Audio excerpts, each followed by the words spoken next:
ابتدائی تحقیق کے بعد جو نتیجہ نکلے، اگر وہ کتاب الہامی کتابوں کے خلاف بھی ہو تو پھر بھی انتظار کرنا چاہیے، اور وہ انتظار بعد دفعہ صدیوں کرنا پڑتا ہے۔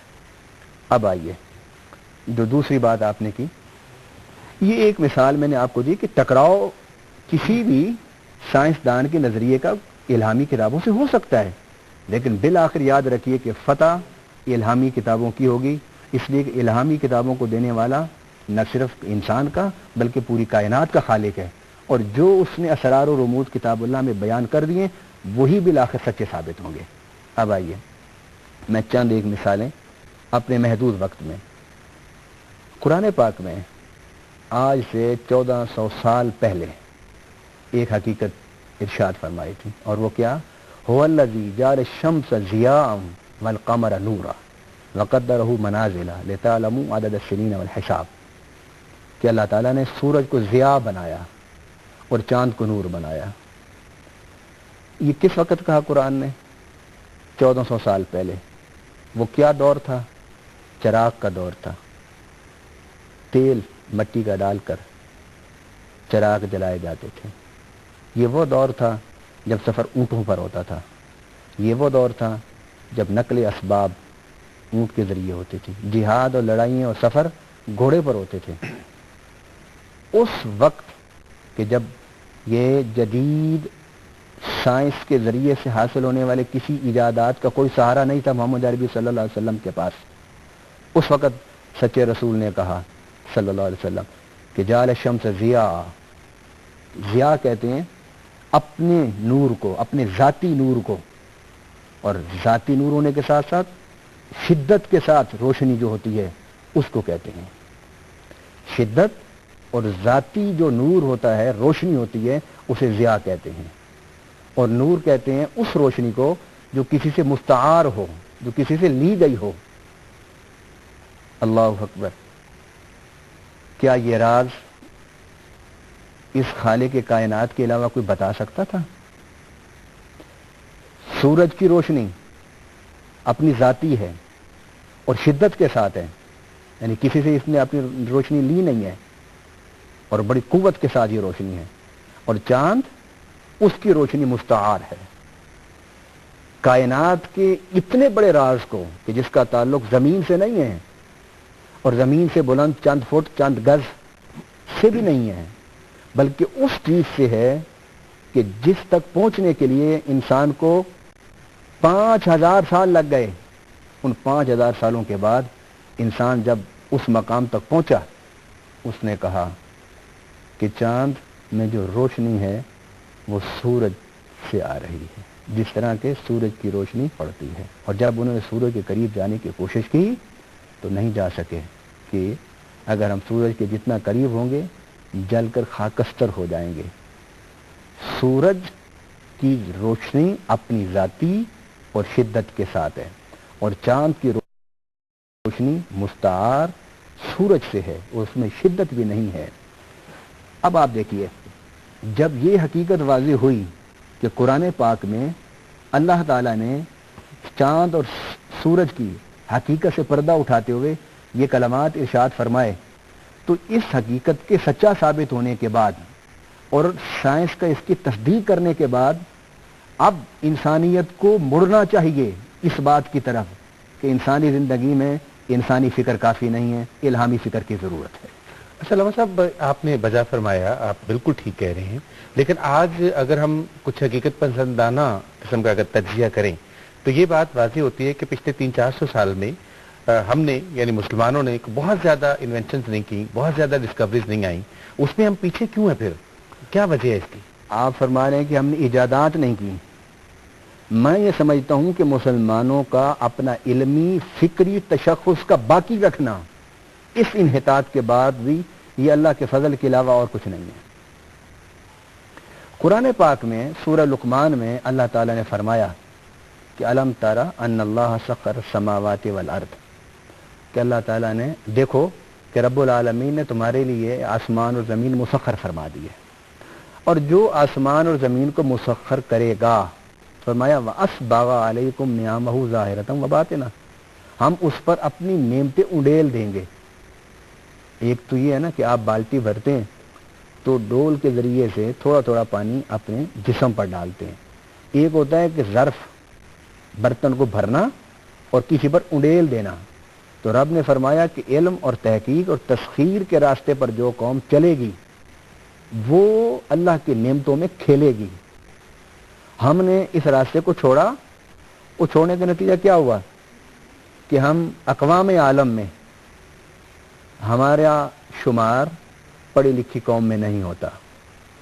اقوام عالم میں ہمارا شمار صاحب علم قوم میں نہیں ہوتا.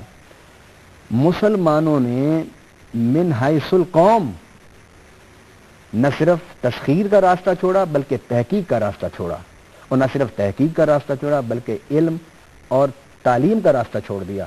اور دنیا میں کوئی قوم قرآن کے اس اصول کے بغیر نہ ترقی کر سکی, نہ ترقی کر رہی اور نہ ترقی کر سکے گی. اور وہ راستہ کیا ہے دنیا میں ترقی کا؟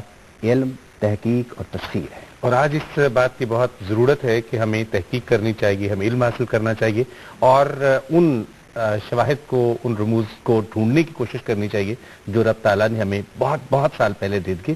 ہم ابھی آپ سے کچھ اور سوال کریں گے لیکن ہمیں جانا ایک چھوٹے سے وقفے پر. آپ ہمارا ساتھ دیجیے گا. اسلام اور انسان پروگرام ابھی چل رہا ہے. اس چھوٹے سے وقفے کے بعد ابھی ہماری آپ سے ملاقات ہوتی ہے.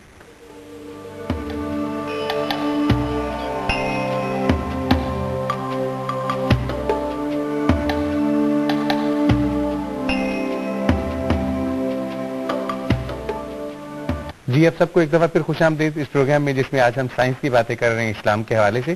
ہمارے ساتھ کچھ طلبہ و طالبات یہاں پر موجود ہیں ہمارے اسٹوڈیوز میں. ان کی طرف چلتے ہیں اور دیکھتے ہیں کہ ان کے پاس اس موضوع کے حوالے سے کیا سوالات ہیں. تو پہلا سوال یہاں سے لیتے ہیں. سر, علم حاصل کرنا ہر مسلمان مرد اور عورت پر فرض ہے اور اسی طرح تحقیق کا بھی اسلام میں کہا گیا ہے کہ ہر انسان کرے, ہر مسلمان کرے. تو کیا ہمارے مذہب میں, جیسا ہمارے پاکستانی معاشرے میں ہو رہا ہے کہ لڑکیوں کو MA BA کرا کے گھر میں بٹھا دیا جاتا ہے, کیا ہمارے مذہب میں بھی اس کے حوالے سے کوئی احکامات ہیں؟ کوئی ہے کہ عورت سائنسدان یا مرد سائنسدان, کوئی ڈفرینس ہے اس میں؟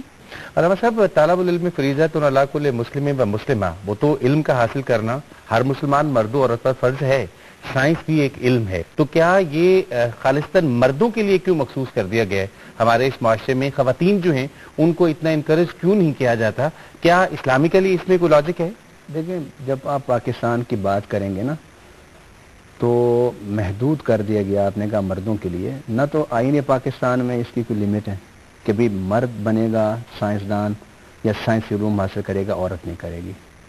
نہ پاکستان میں دین کے حوالے سے اس انداز کی تبلیغ کی جا رہی ہے کہ مرد سائنسدان بنے گی, عورت نہیں بنے گی. اور نہ ہی کسی مذہبی جماعت کا یہ ایجنڈا ہے کہ ہم نے عورتوں کو سائنسدان نہیں بننے دینا, صرف مرد بنیں گے. اور نہ اللہ رسول کی منشا ہے. ہمارے ہاں کچھ ماحول ایسا بن گیا ہے کہ ہم ہر فیلڈ میں عورت کو مرد کے پیچھے رکھنا چاہتے ہیں. اگر نبی پاک صلی اللہ علیہ وسلم کے دور مبارک میں عورت جنگ پر جا سکتی ہے, حضور صلی اللہ علیہ وسلم کے دور مبارک میں عورت جنگی زخمیوں کو علاج معالجہ کر سکتی ہے, اور اگر حضور صلی اللہ علیہ وسلم کے دور مبارک میں حضور کے درس میں مردوں کے ساتھ عورتیں بیٹھ سکتی ہیں, اور سیدہ ام المومنین عائشہ صدیقہ رضی اللہ تعالی عنہا بہت بڑے بڑے صحابہ کرام کی اس معلمہ تھیں, اسلام میں کہیں قدغن نہیں ہے. کہیں ہمارا ذہن آ جاتا ہے آڑے, کہیں ہمارا مزاج اور کہیں حالات. جی ایک اور سوال لیتے ہیں اسی حوالے سے, اسلام اور سائنس کے حوالے سے. جی میرا آپ سے ایک کوشچن ہے کہ آپ نے بھی کہا کہ مسلمان جو ہیں دنیا میں ترقی کے لحاظ سے کافی پیچھے رہ گئے ہیں, وہ تسخیر اور تدبر کے لائن پہ نہیں چل رہے, اس طرح سے نہیں سوچ رہے سائنٹیفکلی جس ہو رہی ہے پروگرس باقی کنٹریز میں ایز کمپیئر ٹو پاکستان یا ویسے مسلمان جہاں کہیں بھی ہیں. لیکن کیا کہتے ہیں قرآن میں کہیں بھی یہ مینشن نہیں ہے کہ جتنی بھی اب ہم میڈیکل پوائنٹ آف ویو سے دیکھ رہے ہیں آپریشنز ہو رہے ہیں, پوسٹ مارٹم تک ایون ہم لوگ کر رہے ہیں, مسلمان ہی کر رہے ہیں. تو قرآن پاک میں شرعی طور پہ جائز ہے؟ علامہ صاحب بہت سی ایسی سائنسی ایجادات آ گئی ہیں, بہت سی ایسی نئی باتیں آ گئی ہیں. آپ اس کو کلوننگ کو لے لیجئے, آپ پوسٹ مارٹم کا بچی نے ذکر کیا ہے, بہت ساری ایسی نئی باتیں ہیں جن کا قرآن کریم میں ہمیں اس طرح سے مطلب نظر نہیں آتا. ہمیں اس طرح سے واضح نہیں ہوتا، اس حوالے سے آپ کیا فرمائیں گے؟ بات سائنس سے چل کر سائنس کی ایجادات پر آ گئی.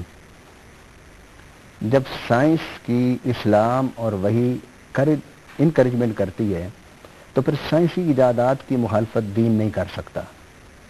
رہی چند وہ مثالیں جو آپ نے دی ہیں، اس میں علماء کے نزدیک، کچھ علماء کے نزدیک کچھ شرائط کے ساتھ یہ سب چیزیں جائز ہیں. مطلب ہے کہ آپ ان ایجادات کے حوالے سے علماء کے درمیان ان کی مخالفت پر اجماع نہیں پائیں گے. جو علماء دونوں علوم رکھتے ہیں، قدیم اور جدید، اور وہ علماء جنہوں نے دنیا کو دیکھا، دنیا کے مسائل اور ان مسائل کے حل پر سوچا، انہوں نے ایک بڑے محتاط انداز کے ساتھ ان تمام معاملات کو انسانیت کی منفیت میں استعمال کرنے کے لیے چند شرائط کے ساتھ اسے جائز قرار دیا ہے. جی فرمائیے.